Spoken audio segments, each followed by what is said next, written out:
Hi families, Miss Sally here. Today I'm going to talk to you about an activity that has almost no prep time, but is a great way to keep your kiddo engaged and will allow your whole family to get out and enjoy this gorgeous weather that we're having.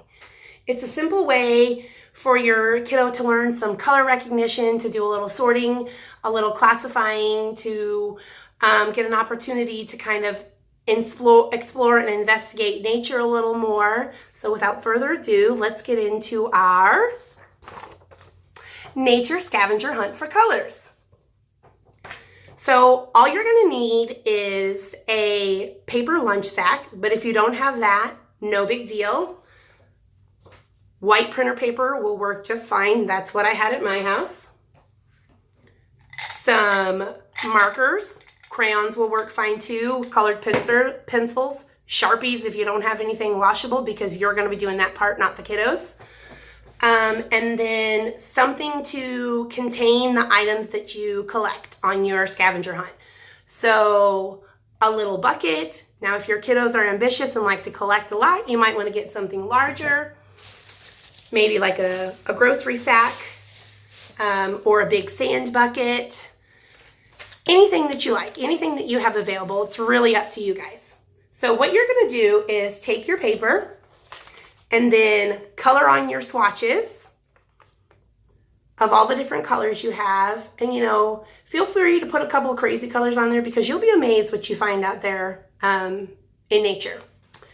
So after you've done that, equip your kiddo with their sheet. I would make one for each kiddo, if you have siblings, and give them their bag. And then head out to your backyard, or if you want to take a walk around your neighborhood as a family, and then, just get them excited. Tell them, you're going to go on a treasure hunt. You're going to try and find all of these colors that are on your paper. And, you want to see if you can find different things that are, from each color. And when you get done, you're going to come back to your house and you're going to see how many things you found and how many different things that you found for each color. So do that, spend as much time as you want doing it. At first it's going to be easy to find some of the really obvious colors, like they're going to immediately see green when you walk outside. And so they'll find those things really quick. But if they get discouraged and can't find some of the other colors, just give them some encouraging words and, where do you think you could look? Or, give them a little guidance. Maybe we could look over here or look closer in the grass. Like, I was very surprised. Like, I was struggling to find something blue, and then I found these, like, teeny tiny flowers. I mean, like, literally, I'm not even sure if you can see them. Tiny flowers hidden in my grass. So it's out there. So, if you have a little magnifying glass at home, they might love something like that so that they can really investigate.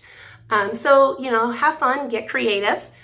After you've collected all the things that you think you can find, come on back to, your home or your yard or wherever. And then what I did as an extension of that was, again, take some more printer paper and then cut it in half. And make larger swatches of the colors that you used. Write the color word up top. This is just a good way to bring just some visual parts of the literacy in there. The more they see it, the more it kind of sinks in. So those are words that you can read out to them and say, oh yeah, this is the pink paper. And as your kiddos were collecting things, like, they could match them to their swatches on their paper here. And then you can kind of come back and lay out all of your larger color swatches and sort things. So like I did for mine, I gotta move some of mine, they're laying all out in front of me. So, like for my brown, like I found some tree bark. I found this really cool seed pod. I found, a sticky gumball. So after you have sorted everything and you've laid them all out, you can really talk about so many things with this. You can talk about the characteristics of the things that you found. You can count how many objects that you have for each color. You can count how many things you have total. You can talk about how they feel, how they look, you know, which is their favorite.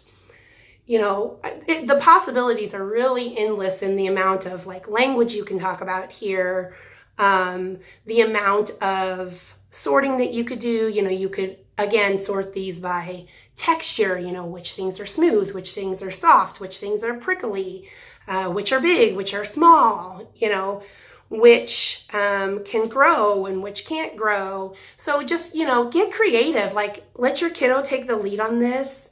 Another thing that we love to do in our classroom, and this is something that you can totally do with this afterwards, is we love to make nature soup. So if you want to gather all of this up and, you know, add it into one of those sensory tubs from one of our, from that sensory activity that I posted, you know, into a big pot or whatever, add some water and, you know, stir it all up and, you know, give them ladles and bowls and cups and whatever. And there you go. There's a whole nother activity. You can spend the entire afternoon outside. Anyway, I digress. Like I said, if you love this and you want to try it, you know, let us know how it went. You can also check out the Pinterest link that is also linked to this activity.